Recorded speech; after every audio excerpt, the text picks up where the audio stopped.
श्री हनुमान सत्संग धाम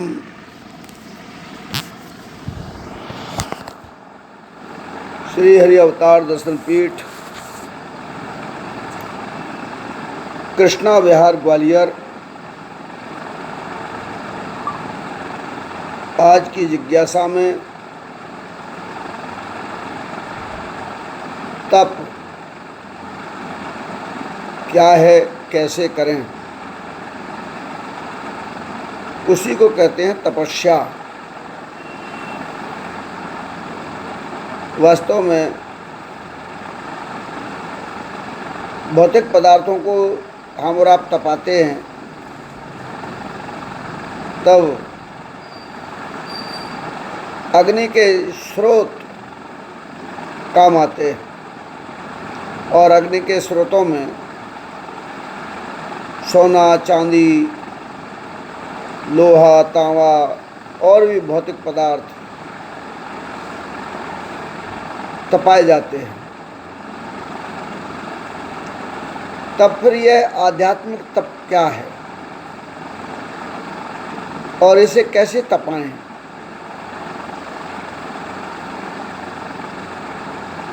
जैसे अग्नि है भौतिक पदार्थों के लिए, ऐसे ही शरीर के अंदर तेजोमय, ज्योतिमय, प्रकाशमय, ज्ञानमय अवस्था है, और उस अवस्था में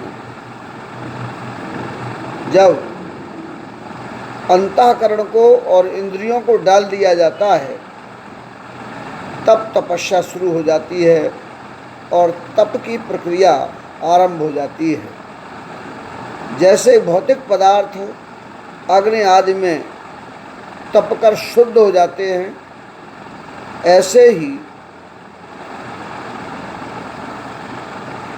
बताए हुए अभी हमने जो बताए उन आयामों में इंद्रियों को डालना,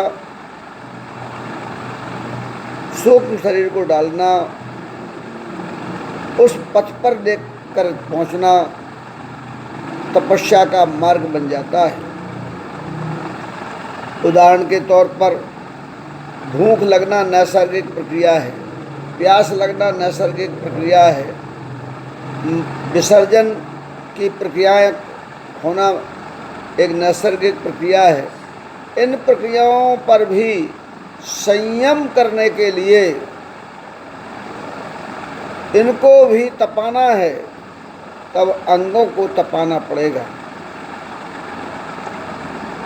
और इसीलिए भूख में जो प्रवृत्तियां हैं, वृत्तियां हैं कि हम तो रोटी खाएंगे, हम चावल खाएंगे, हम ये खाएंगे, हम वो खाएंगे, इस प्रकार की प्रवृत्तियां, यही तो दोष हैं।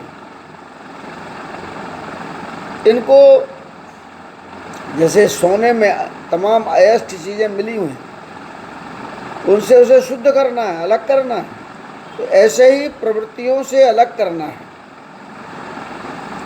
तब भोजन त्यागना, आहार की अवस्थाओं में केवल फल लेना, जल लेना आदि आदि, तो ये क्रम प्रवृत्ति से दूर होती रहती है। सत्संग करना, नित्य सत्संग करने से वृत्तियों में सुधार होता है, भावनाएं और विचार बदलते हैं। भगवान के भजन में मन, बुद्धि, चित्त, अहंकार को डाल देना, समर्पण हो जाना, गुरु के मार्ग से आगे बढ़ते रहना, धीरे धीरे ये तप के साधन काम आते रहते हैं।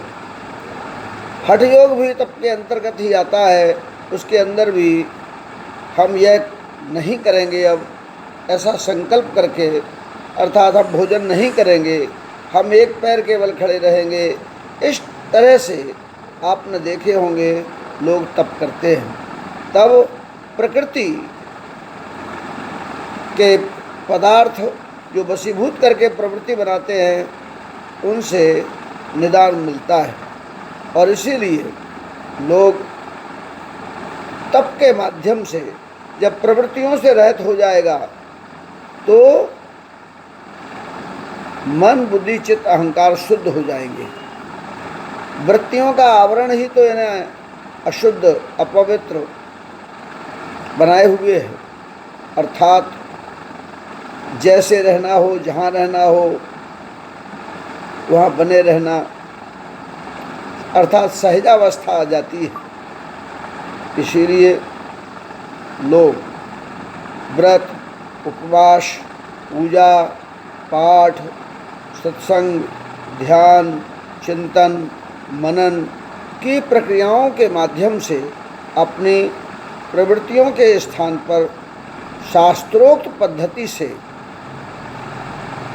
क्योंकि हर चीज़ की शोधन की एक प्रक्रिया होती है, सोना शोधन, चांदी शोधन जैसे होता है, ऐसे ही ये तन का शोधन, मन का शोधन होता है, और इसके माध्यम से व्यक्ति आगे बढ़ता है, तब पावन और पवित्र बन जाता है, आत्मस्थ हो जाता है, निजता का बोध हो जाता है, आत्मबोध हो जाता है, निजानंद में चला जाता है, आत्मानंद में चला जाता है, ब्रह्मानंद में पहुंच जाता है। आइए, तपस्या के अनेक पथ, जिनकी अलग अलग प्रक्रियाएं भी आगे हम आपके बीच लाएंगे, और इस पथ पर अग्रसर होने के लिए श्री हनुमान सत्संग धाम श्री हरि अवतार दर्शन पीठ पर संचालित 101 सेवा प्रकल्पों की सहभागिता करें।